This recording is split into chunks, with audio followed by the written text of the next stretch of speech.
అనేక విధములుగా పరీక్షించిన పార్వతిని చలింపచేయలేని శివుడు ఆమె ముందు ప్రత్యక్షమైన తీరు.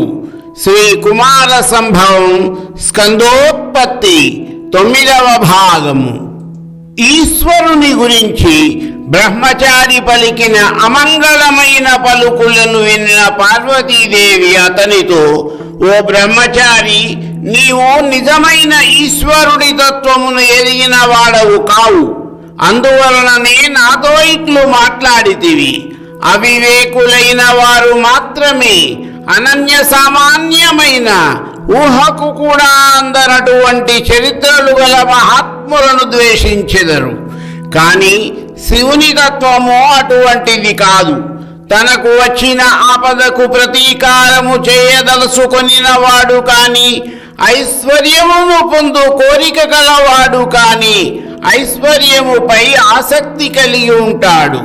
లోకరక్షకుడై ఎటువంటి కోరికలు లేనటువంటి శివునికి ఆశలతో కూడుకున్న ఈ మంగళములతో పని ఏముంటుంది అంటూ ఇంకా ఈ విధముగా మాట్లాడుతున్నది. ఆ శివుడు ఏమీ లేని దరిద్రుని వలె కనిపించినా కూడా అతడు సమస్త సంపదలకు నిలయము, కారణమైన వాడు. శ్మశానమునందు నివసించువాడైనను 3 లోకములకు అతడు నాయకుడు. అతడు రౌద్ర రూపము కలవాడయును సౌమ్య స్వభావుడు అని గుర్తించబడుతున్నాడు. కనుక ఈశ్వరుని యొక్క యథార్థతత్వము తెలుసుకొనుట చాలా కష్టము. విశ్వమూర్తి శివుని యొక్క శరీరము పాములచే అలంకరించబడినది అయి ఉండవచ్చు. ఏనుగు తోలును ధరించినదిను, గళమున కపాలముల మాలను ధరించినది, చంద్రఖండమును శిరస్సుపై ధరించినది కావచ్చు. కానీ అది ఈ విధమైనది ఆ విధమైనది అని నిర్ధారణ చేసి చెప్పుటకు వీలు కానిది. ఈశ్వరునితో సంపర్కము పొందిన చితిలోని బూడిద కణములు నిజముగా పవిత్రతను ఆపాదించుకుని వాటిని అందుకొనిన వారికి అత్యంత పవిత్రతను కలిగించుచున్నవి. అందువలననే పరమేశ్వరుడు తాండవ నృత్యము చేసినప్పుడు ఆయన శరీరము నుండి రాలిపడిన ఆ భస్మమును అతి పవిత్రమైనదిగాను, తమను పవిత్రులను చేయునదిగాను భావించి దేవతలు ఆ భస్మమును తమ తమ శిరస్సులపై ధరించి శరీరములకు పూసుకొనుచున్నారు.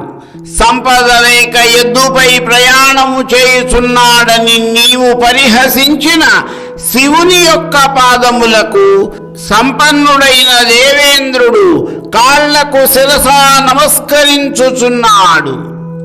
ఈశ్వరుని జన్మకాలమేదో తెలియదని, అతని తల్లిదండ్రులెవరో కూడా తెలియదని నీవు నిందారోపణ చేసినా కూడా ఒక మాటను నీవు సత్యముగా పలికితివి.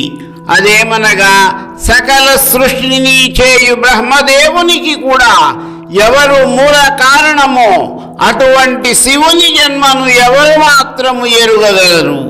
ఈ విధముగా ఎంత వివరించుకున్నను ఈశ్వరుని తత్వములో అణువంతైన అర్థము కాదు. అయినా ఈ వివాదం ఇంతటితో చాలు. ఆయనను గూర్చి నీవు ఏ పలుకులు పలికితివో అతడు అటువంటి వాడే అయి ఉండుగాక. కాని నా మనస్సు మాత్రము అతని యందే లగ్నమై ఆయన ప్రేమనే కోరుచున్నది. అయినా నా ఇష్టమునకు నీ అంగీకారముతో పని ఏమున్నది? స్వేచ్ఛా విహారిణైన నాకు ఇతరుల అభిప్రాయముతో పని లేదు.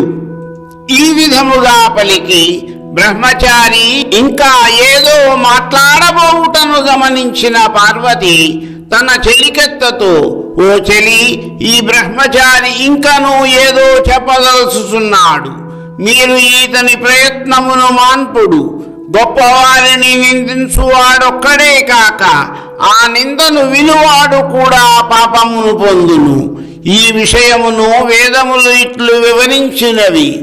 గురోః ప్రాప్తః పరీవాదః న శ్రోతవ్యః కథజ్ఞానః షడ్గుణ తత్ర కర్ణౌ పిధాతవ్యౌ గంతవ్యం వాతతో అన్యతః. గురువును అవమానించు మాటలను ఎట్టి పరిస్థితిలోనూ వినరాదు. ఒకవేళ తప్పక వినవలసి వచ్చినచో చెవులు మూసుకొనవలెను, లేదా అచ్చటి నుండి మరి ఒక ప్రదేశమునకు వెళ్ళిపోవలెను. ఈ విధముగా పలికి పార్వతీదేవి అక్కడి నుండి వెళ్ళిపోవుటకు సంసిద్ధురాలైంది. అప్పుడు వృషభధ్వజుడైన ఈశ్వరుడు నవ్వుతూ తన నిజ రూపమును ధరించి ఆమె ఎదుట నిలిచాడు. తన కనుల ఎదుట సాక్షాత్కరించిన ఈశ్వరుని చూచి పార్వతీదేవి వణుకుతూ కదలుదామని ముందుకు వేసిన ఒక కాలిని అదే విధముగా ఉంచి వెనుకకు తీయలేక ముందుకు కదలలేక ఉండిపోయినది. ఆమెతో ఈశ్వరుడు, పార్వతి, ఈ క్షణము నుండి నేను నీ సేవకుడనైపోయితిని అని పలికాడు. ఆ పలుకులకు పార్వతి అప్పటి వరకు కఠినమైన తపస్సుతో కలిగిన కష్టమునంతా మరచిపోయినది. తాను పడిన కష్టమునకు తగిన ఫలితమును పొందగలుగుట చేత ఆమెలో నూతన ఉత్సాహము చిగురించినది. ఈశ్వరుడు చేసిన అభ్యర్థనకు ఎంతగానో సంతోషించిన పార్వతీదేవి తన తల్లిదండ్రుల అనుమతితో తనను ఈశ్వరుడు వివాహమాడుట తనకు సమ్మతమని చెలికత్త ద్వారా పలికించినది. అందుకు ఈశ్వరుడు సమ్మతించి కైలాసమునకు చేరుకున్నాడు. సఫలీకృతమైన తన తపస్సును పూర్తి చేసుకుని పార్వతీదేవి కూడా తండ్రి అయిన హిమవంతుని గృహమునకు చేరుకున్నది. కైలాసమునకు చేరుకున్న ఈశ్వరుడు మహా తేజోస్వరూపులైన సప్తర్షులను మనసులో స్మరించాడు.